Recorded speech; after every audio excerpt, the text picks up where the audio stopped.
Selon RMC, les avocats d'une nouvelle plaignante ont déposé un courrier au parquet de Paris pour dénoncer des faits de viol et agression sexuelle qui auraient été commis par Gabriel Matzneff à l'encontre de leur cliente.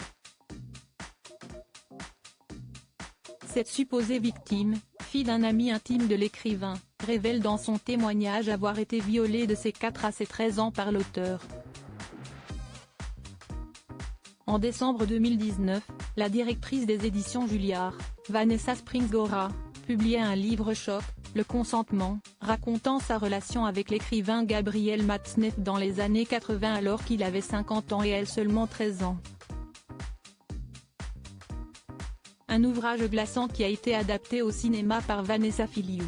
Dans ce long métrage, Jean-Paul Rouve joue le rôle de l'homme de littérature et Kim Higelin, celui de la jeune fille sous emprise. Ce jeudi 23 novembre 2023, RMC nous apprend que de nouvelles accusations viennent s'ajouter à celles de Vanessa Springora à l'encontre de Gabriel Matzneff.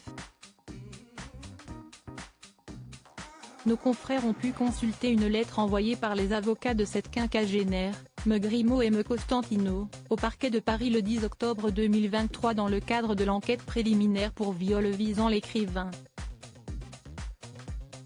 Dans cette missive, cette femme se souvient avoir été victime de viols et agressions sexuelles de ses 4 à 13 ans, dans les années 1980. Celle qui préfère conserver l'anonymat indique avoir rencontré l'écrivain car son père adoptif, mort aujourd'hui, était un ami intime de Gabriel Matzneff. Pour RMC, Me Grimaud explique que la sortie du film Le consentement a été un détonateur pour sa cliente, qui à l'époque des faits aurait entretenu quasiment une relation oncle-nièce avec l'écrivain. Le frère de la supposée victime également concernée, la plaignante, accuse dans son récit son père médecin de l'avoir littéralement offerte à Gabriel Matzneff dont il vénérait les écrits et la grande carrière littéraire. Puis, elle ajoute au sujet de son père adoptif, il était médecin, maître des ordonnances, il médicamentait toute la famille.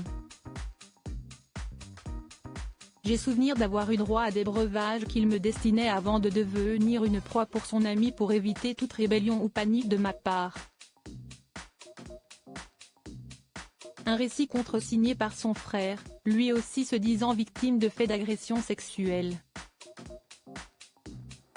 Avant la mort de son père adoptif, la plaignante avait enregistré un audio de son père, dont les paroles ont été rapportées par RMC, dans lequel il parle de son ami Gabriel Matzneff, qui n'était pratiquement qu'avec des enfants, on le classait parmi les pédérastes au sens grec du terme, lâchait-il. À noter que Gabriel Matzneff reste présumé innocent des faits qui lui sont reprochés jusqu'à ce que sa culpabilité ait été légalement établie.